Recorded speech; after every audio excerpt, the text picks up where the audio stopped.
How can guests access my courses? If you want some courses on your Moodle site to be visible to non-logged-in users, that is guests, then you need to enable guest access on the site as an administrator and then enable it in the course that you want guests to access.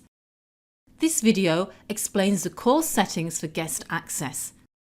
Watch our video on How can I allow guests on my Moodle for the administrator settings. As an administrator or course teacher, enter the course you want guests to access. Click the Participants link from the nav drawer on the left.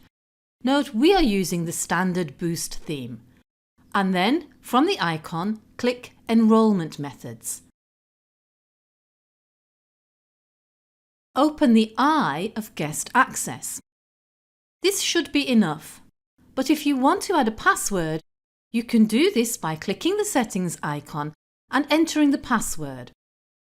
We'll leave this for now. A non-logged-in user can now go straight to the course by clicking the link on your front page, or if you give them the course URL, by clicking that. Make sure you read the policies documentation about setting a site policy for guests. To summarise, for guests to access your courses, you need to enable guest access for the site and for each course. Enable guest access in Enrolment Methods from the icon in the Participants screen. And click the Settings icon for guest access to add a password if desired.